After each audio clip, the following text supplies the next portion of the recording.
Hi friends, welcome to Amrita's kitchen world. Friends, ಮನೆಯಲ್ಲಿ ಚಪಾತಿ ಹಿಟ್ಟೇನಾದರೂ ಉಳಿದೋಗ್ಬಿಟ್ಟಿದ್ರೆ ಮತ್ತು ನಿಮಗೆ ಅದೇ ರೀತಿ ಚಪಾತಿನೇ ಮಾಡ್ಕೊಂಡು ತಿನ್ನೋದಕ್ಕೆ ಬೇಜಾರಾದರೆ ಒಂದು ಹೊಸ ರೀತಿಯ ಲಚ್ಚಾ ಪರಾಟ ಮಾಡೋದು ಹೇಗೆ ಅಂತ ತೋರಿಸ್ತಾ ಇದ್ದೀನಿ. ಇದು ಹೊಸ ರೀತಿ ತುಂಬಾ ಚೆನ್ನಾಗಿರುತ್ತೆ. ಮಾಡೋ ವಿಧಾನ ಕೂಡ ತುಂಬಾ ಸಿಂಪಲ್. ನೀವು ಸಡನ್ನಾಗಿ ಯಾರಾದರೂ ಮನೆಗೆ ಗೆಸ್ಟ್ ಬಂದಾಗ ಈ ರೀತಿ ಏನಾದರೂ ಚಪಾತಿ ಹಿಟ್ಟು ಉಳಿದಿದ್ರೆ ಆವಾಗ ಕಾಫಿ ಜೊತೆಗೆ ಇದನ್ನು ಮಾಡಿಕೊಡ್ಬೋದು, ಅಥವಾ ಮಕ್ಕಳು ಸ್ಕೂಲಿಂದ ಬಂದಾಗ ಮಾಡಿಕೊಟ್ರೂ ಕೂಡ ಮಕ್ಳಿಗೆ ಕೂಡ ಇಷ್ಟ ಆಗುತ್ತೆ. ವಿಡಿಯೋನ ಕೊನೆವರೆಗೂ ಸ್ಕಿಪ್ ಮಾಡಿದೆ ನೋಡಿ. ಬನ್ನಿ ಮಾಡೋ ವಿಧಾನ ಹೇಗೆ ಅಂತ ನೋಡೋಣ. ನಾನಿಲ್ಲಿ ಉಳಿದಿರೋಂಥ ಚಪಾತಿ ಹಿಟ್ಟನ್ನು ತಗೊಂಡಿದ್ದೀನಿ. ಅದನ್ನು ಸ್ವಲ್ಪ ನಾದ್ಬಿಟ್ಟು ದಪ್ಪ ದಪ್ಪ ಸೈಜಲ್ಲಿ ಉಂಡೆಗಳು ಮಾಡಿಟ್ಕೋಬೇಕು.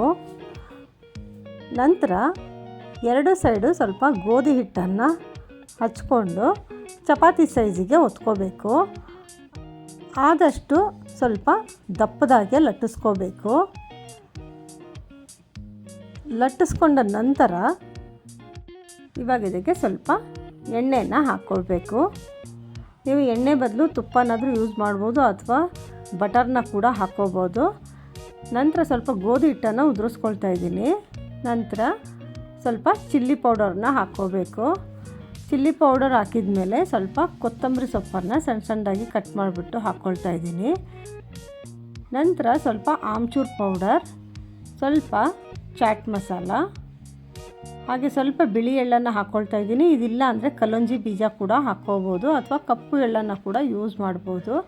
ಸ್ವಲ್ಪ ಗರಂ ಮಸಾಲ, ಸ್ವಲ್ಪ ಅರಿಶಿಣ ಪುಡಿಯನ್ನು ಹಾಕಿ ಎರಡೂ ಸೈಡು ಈ ರೀತಿ ಫೋಲ್ಡ್ ಮಾಡ್ಕೋಬೇಕು. ನಂತರ ಇದ್ರ ಮೇಲೆ ಮತ್ತೆ ಸ್ವಲ್ಪ ಎಣ್ಣೆಯನ್ನು ಸವರ್ಬಿಟ್ಟು ಈ ರೀತಿ ರೋಲ್ ಮಾಡ್ಕೋಬೇಕು. ರೋಲ್ ಮಾಡಿದ ನಂತರ ಅದನ್ನು ಹಿಂದಕ್ಕೆ ಫೋಲ್ಡ್ ಮಾಡಿಬಿಟ್ಟು ಮಧ್ಯದಲ್ಲಿ ಚಾಕುವಿಂದ ಸ್ವಲ್ಪ ಕಟ್ ಮಾಡ್ಕೋಬೇಕು. ಕಟ್ ಮಾಡಿದರೆ ಈ ರೀತಿ ಬರುತ್ತೆ. ಇವಾಗ ಇದಕ್ಕೆ ಗೋಧಿ ಹಿಟ್ಟನ್ನು ಹಾಕಿಬಿಟ್ಟು ನಿಧಾನಕ್ಕೆ ಲಟ್ಟಿಸ್ಕೋಬೇಕು. ಜಾಸ್ತಿ ಪ್ರೆಸ್ ಮಾಡಿ ಲಟ್ಟಿಸೋದಕ್ಕೆ ಹೋಗಬೇಡಿ, ಲೈಟಾಗಿ ಲಟ್ಟಿಸ್ಕೋಬೇಕು. ಪರಾಟ ತುಂಬಾ ಪದರವಾಗಿ ತುಂಬ ಚೆನ್ನಾಗಿ ಬರುತ್ತೆ ಈ ರೀತಿ ಮಾಡೋದ್ರಿಂದ. ಇವಾಗ ಇದನ್ನು ಕಾದಿರೋ ತವ ಮೇಲೆ ಹಾಕಿ ಎರಡೂ ಸೈಡು ಕೆಂಪಾಗೆ ಬೇಯಿಸ್ಕೋಬೇಕು. ಎಣ್ಣೆಯನ್ನು ಹಾಕ್ಕೊಳ್ತಾ ಇದ್ದೀನಿ. ನೀವು ಬೇಕಿದ್ದರೆ ಬಟರ್ ಅಥವಾ ತುಪ್ಪ ಹಾಕಿದ್ರೆ ಇನ್ನೂ ತುಂಬ ಚೆನ್ನಾಗಿರುತ್ತೆ. ನೋಡಿ, ಅದು ಸ್ವಲ್ಪ ಬೇಯ್ತಿದ್ದಾಗೆ ಪದರವಾಗಿ ಬರುತ್ತೆ. ಸೈಡ್ಸಲ್ಲೆಲ್ಲ ಚೆನ್ನಾಗಿ ಕೆಂಪಾಗೆ ಬೇಯಿಸ್ಕೋಬೇಕು. ಮಕ್ಕಳಿಗಂತೂ ತುಂಬಾ ಇಷ್ಟ ಆಗುತ್ತೆ, ತುಂಬ ಹೊಸ ರೀತಿ ಇರುತ್ತೆ. ಈಗ ಇನ್ನೂ ಒಂದನ್ನು ಮಾಡಿ ತೋರಿಸ್ತಾ ಇದ್ದೀನಿ.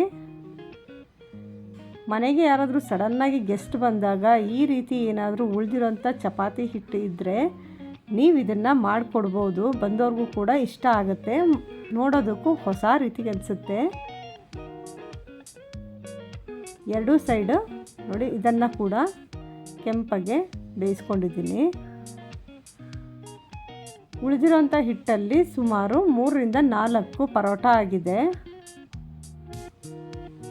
ತುಂಬಾ ಸಾಫ್ಟಾಗಿ ಕೂಡ ಬಂದಿದೆ, ಪದರವಾಗಿ ಬರ್ತಾ ಇದೆ. ಎಲ್ಲವನ್ನು ಕೂಡ ಇದೇ ರೀತಿ ಮಾಡ್ಕೊಳ್ಳೋಣ.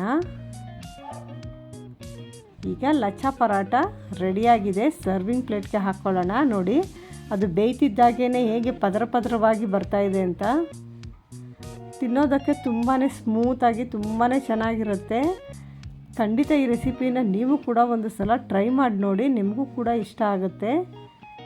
ನೀವು ಟ್ರೈ ಮಾಡಿ ಹೇಗೆ ಬಂತು ಅಂತ ನನಗೆ ಕಮೆಂಟ್ ಮಾಡಿ ತಿಳಿಸಿ. ಈ ರೆಸಿಪಿ ನಿಮಗೆ ಇಷ್ಟ ಆಗಿದ್ದರೆ ಒಂದು ಲೈಕ್ ಮಾಡಿ. ಯಾರೆಲ್ಲ ನನ್ನ ಚಾನಲ್ ಹೊಸದಾಗಿ ನೋಡ್ತಾ ಇದ್ದೀರೋ ಸಬ್ಸ್ಕ್ರೈಬ್ ಮಾಡಿಲ್ಲ ಅಂದರೆ ಈಗಲೇ ಸಬ್ಸ್ಕ್ರೈಬ್ ಮಾಡಿ, ಬೆಲ್ ಐಕಾನ್ ಟಚ್ ಮಾಡಿ. ನೀವು ಈ ರೀತಿ ಮಾಡೋದ್ರಿಂದ ಪ್ರತಿ ವಿಡಿಯೋ ನೋಟಿಫಿಕೇಷನ್ ನಿಮಗೆ ಮೊದಲು ಬರುತ್ತೆ. ಇಷ್ಟು ಹೊತ್ತು ವಿಡಿಯೋ ನೋಡಿದ್ದಕ್ಕೆ ಧನ್ಯವಾದಗಳು. ಮತ್ತೊಂದು ಹೊಸ ರೆಸಿಪಿ ಜೊತೆ ಮತ್ತೆ ಭೇಟಿ ಮಾಡೋಣ. ಅಲ್ಲಿವರೆಗೂ ಟೇಕ್ ಕೇರ್, ಬಾಯ್.